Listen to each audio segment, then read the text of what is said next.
अस्सलामु अलैकुम वरहमतुल्लाहि वबरकातुहू। सुबहान अल्लाह व बिहम्दिही सुबहान अल्लाहिल अज़ीम। अल्लाहुम्मा सल्लि अला मुहम्मदिन व अला आलि मुहम्मद कमा सल्लैता अला इब्राहीम व अला आलि इब्राहीम इन्नका हमीदुम मजीद। अल्लाहुम्मा बारिक अला मुहम्मदिन व अला आलि मुहम्मद कमा बारकता अला इब्राहीम व अला आलि इब्राहीम इन्नका हमीदुम मजीद। दोस्तों, आज 3 दिसंबर 2022 और दिन है हफ्ते का। आप देख सकते हैं अभी सुबह का वक्त है, तकरीबन 10 बजने वाले हैं या 10 से कुछ ऊपर टाइम है। लोग सैटरडे वाले दिन जब छुट्टी का दिन होता है किस तरह गाड़ियों पे निकले हुए हैं। फ्रैंकफर्ट के अंदर जो इलाका गिनहाइम है वो आप देख रहे हैं ऊपर आप फील्ड, और ये मीनार पाकिस्तान की तरह का हमारा एक मीनारा है जो अक्सर मैं आपको दिखाया करता हूँ।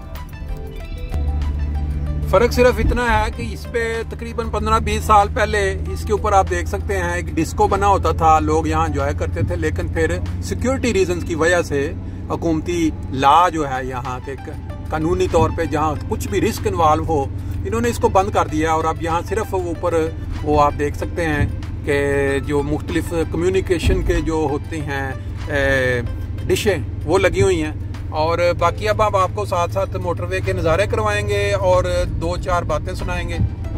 ले जी, ये वो वाली मोटरवे है जो फ्रैंकफर्ट से निकलते ही 66 नंबर इसको हम बोलते हैं, 66 मोटरवे। ये जब यहाँ से निकलती है तो आगे जाके ये सीधी वीसबाडन की तरफ भी चली जाती है। आज वहाँ पे एक बड़ा ज़बरदस्त प्रोग्राम हो रहा है। तबलीग पूरी जर्मनी से जो बुजुर्ग हैं 40 साल से ऊपर के अंसार, उनको वहाँ बुलाया गया है जो तबलीग का शौक़ रखते हैं, यानी कि अल्लाह ताला के दीन का पैगाम जो है काफरों तक पहुँचाना, गैर मुस्लिमों तक पहुँचाना, ना सिर्फ गैर मुस्लिम बल्कि मुसलमानों तक भी पहुँचाना, ताकि वो दीन कायम रहे जो अल्लाह ताला के नबी रसूल पाक सल्लल्लाहु अलैहि वसल्लम ने इस दुनिया को मुतारफ़ करवाया। अब उस प्रोग्राम की तरफ अगर चक्कर लगा हमारा तो वो भी कुछ झलकी आपको दिखाएंगे। यहाँ से तकरीबन 40 किलोमीटर दूर है हमारी जो मस्जिद है वहाँ पे। अभी फ़िलहाल हमारा जो सफ़र है वो है ग्रोसक्राउ की तरफ। ये मोटरवे 66 नंबर पे आप देखें किस तरह पत्ते जो हैं वो झड़ चुके हैं बिल्कुल। अभी कुछ अर्से बाद कोई मशीन चक्कर लगाएगी या इनकी कोई ऐसी गाड़ी वो जो इसको समेट ले पत्तों को। शहरों में तो उन्होंने शुरू कर दिया हुआ है सफाई के लिए।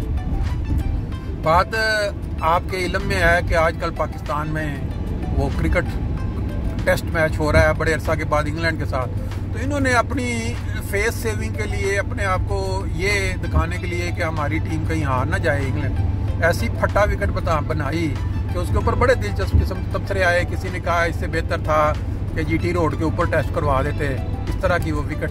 चंद दिन पहले जब अपने मैचेस चल रहे थे, जो अपनी जो कायद-ए-आज़म ट्रॉफी जो नेशनल चैंपियंस ट्रॉफी होती है अपने मुल्क की, तो उसके अंदर उस विकेट के ऊपर घास नज़र आ रही थी। और पहला जो इनिंग्स का एवरेज स्कोर था वो 250 के राउंड अबाउट था। हर टीम जो है आउट होती रही।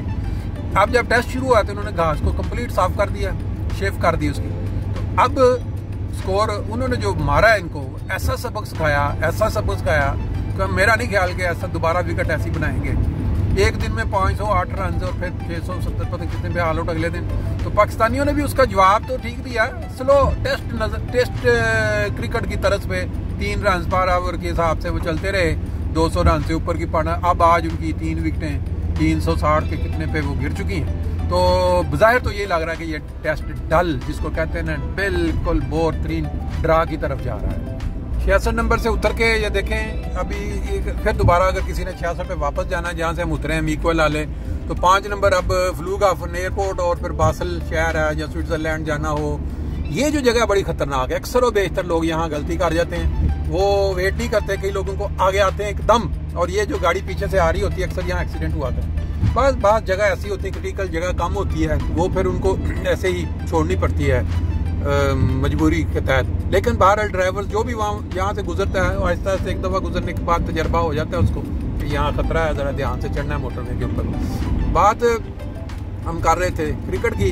वो दूसरी तरफ वेस्ट इंडीज़ की टीम जो ऑस्ट्रेलिया के टूर पर है उसका भी वो उन्होंने कचूमर जो है वो क्या कहते हैं, कचूमर ही कहते हैं। तो वो टीम बिल्कुल तबाह हो चुकी वेस्ट इंडीज़ की। कभी उनका लग जाता है वो अच्छा जैक। तो उसके बाद आम टेस्ट मैच में अब वो पहले उन्होंने 4 विकेट पे पता नहीं 500 600 कितना मार के इनको 200 कुछ पे आउट किया, फिर दूसरी इनिंग्स में अब उनके 75 पे 2, 150 पे 2 हैं और बहुत लंबा बहरहाल उनका टेस्ट उनके हाथ से निकल चुका है। अब कब उन्होंने हारना है, पहली इनिंग्स में जाते जाते अचानक आखिरी 5-6 विकेटें उनकी 5-10 रन पे गिर गई थी। बहरहाल ये उन लोगों के लिए है जो क्रिकेट का कुछ थोड़ा बहुत तजर्बा रखते हैं, जानते हैं। अब हम पाकिस्तान की खबरों की तरफ चलते हैं। एक लफ्ज़ होता है यू टर्न। यू टर्न आप जानते हैं कि अक्सर जो लोग सड़कें मोटर गाड़ियाँ चलाते हैं उनको पता है कि यू टर्न क्या होता है। यू टर्न होता है कि जब आप सड़क पे जा रहे हैं और एक आपका सीधा रास्ता है तो अचानक आप बिल्कुल कंप्लीटली तौर पे वापस उसी डायरेक्शन पे चल पड़े जहाँ से आप आ रहे थे और मोड़ें, और उसको यू टर्न आपके लिए। तो हमारे पाकिस्तान में बड़ी कमाल की बात है कि बड़े बड़े कमाल के लीडर आए हैं जिन्होंने अपना नाम दुनिया में रोशन किया है। सबसे पहले आप जानते हैं उनको अखबारात में लिखा गया, वर्ल्ड की जो मशहूर अखबारात हैं, एक मिस्टर 10% के नाम से मशहूर हुए।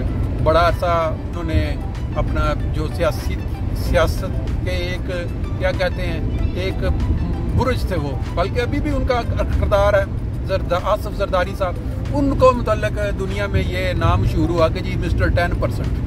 फिर एक हमारे आजकल जो लीडर हैं बड़े ही मशहूर, जिनको मतलब अवामी तौर पे बहुत ज़्यादा पजीराई हासिल हुई है, उनका एक बड़ा ही मकबूल किस्म का नाम जो है यू टर्न के लिहाज से चल रहा है कि उन्होंने पूरे जोर जोश जज्बे के साथ अगर कोई चीज़ आगाज़ करनी है तो उसके बाद उसी जोश और जज्बे के साथ उन्होंने यू टर्न लेके उसके बिल्कुल मुखालिफ चल पड़ा। अभी उनको अवाम की बड़ी पजीराई मिली हुई है क्योंकि उनका जो नारा था वो बड़ा मकबूल हो गया कि हम गुलाम नहीं हैं किसी के, हम किसी की डिक्टेशन नहीं लेते।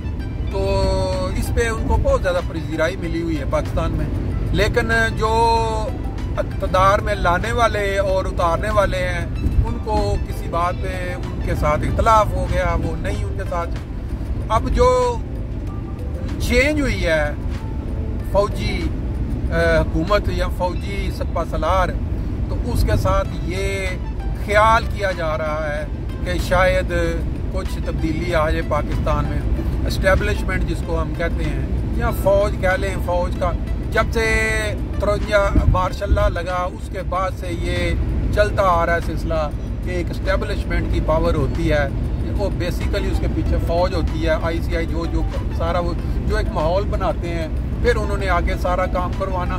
तो ये वाली जो है ना, अब मिस्टर यू टर्न के नाम से जो हमारे इमरान खान साहब मशहूर हैं, उनके लिए अभी 2 दिन पहले उन्होंने वो फिर यू टर्न लिया कि पहले वो कहते रहे कि जिस इन लुटेरों के साथ, इनके साथ जो इस वक्त हुकूमत में बैठे हुए हैं, इनसे एक बातचीत करने से बेहतर है कि मैं मर जाऊं। लेकिन फिर उन्हीं के साथ अब उन्होंने एक दिया है कि जी हम बैठ के बात कर सकते हैं वोट। मेरा जहाँ तक ख्याल है जाती कि किसी मकसद को हासिल करने के लिए हाँ वो मकसद ठीक होना चाहिए। अब अगर मकसद ही आपका गंदा है, जैसे लोग पैसा कमाने के लिए दूसरों का जेब काट लें या टैक्स का पैसा पाना, इसमें जैसे अब नवाज शरीफ हो गए या ये पार्टी जो अब रह गई थी बीच में से, उन्होंने जो माल बनाया अरबों खरबों डॉलर का, वो जो उन्होंने बाहर UK में अपनी इमारतें खरीदी फ्लैट्स के नाम से, ये आखिर एकदम तो पैदा नहीं हो गया ना, ये आसमान से नहीं तो गिरा और उनके अकाउंट में आ गया। लाजमी बात है उन्होंने बड़े मुनज़्ज़म तरीके से उसको इस तरह से करप्शन की, इस तरीके से उन्होंने पाकिस्तान का माल इस रंग में कि मसलन आपके देखें ना, आप एक डील करते हैं किसी मुल्क के साथ कि जी हमने यहाँ अपने मुल्क में मोटरवे बनानी है मिसाल के तौर पे।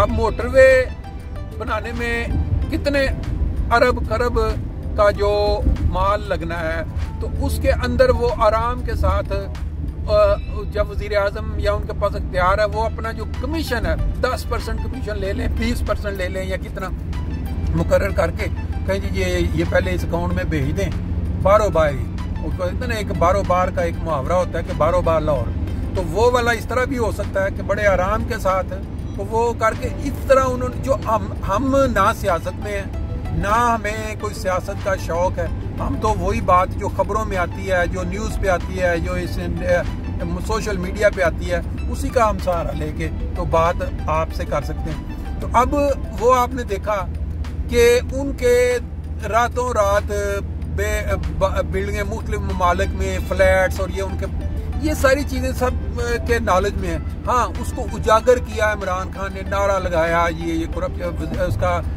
जरदारी का, और फिर इसका पूरी अवाम के अंदर कुछ लोगों को आगही हुई, उनको पता चला कि ये हो रहा है। पहले ये इतना ज़्यादा नहीं था, फिर उन्होंने उनके वोट जो हैं अपने बढ़ाए। अब अवाम के लिए, अवाम में अपना जब नज़र आता है कि एक अंधेरा ही अंधेरा है, बिल्कुल हर तरफ कोई रोशनी की उम्मीद नहीं है कोई, तो फिर उसके अंदर बेशक अपना ही आप घर के अंदर बैठे हों और वो आपको खतरा भी हो बाहर का, तो सुराख तो करना पड़ेगा वो रोशनी लेने के लिए या कोई।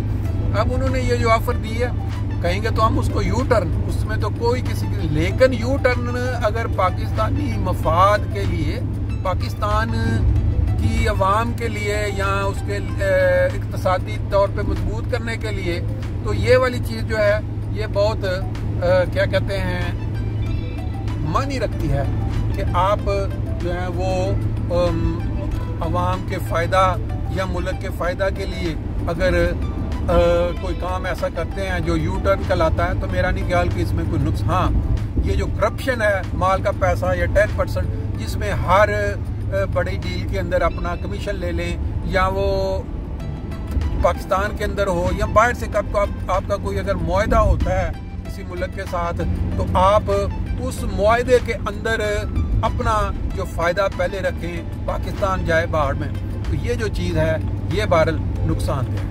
तो अभी एक तो बात ये होगी, हमारा सफ़र जो है वो आप साथ साथ आप मोटरवे के नज़ारे देखें, ये कितने आराम और सुकून के साथ जो है वो ट्रैफिक जो है चल रही है। अलबत्ता सामने मुझे ऐसे लग रहा है कि मोटरवे जो है ना 3 नंबर जिस पे चढ़ना है गालबन, उस पर कोई मसला नज़र आ रहा है।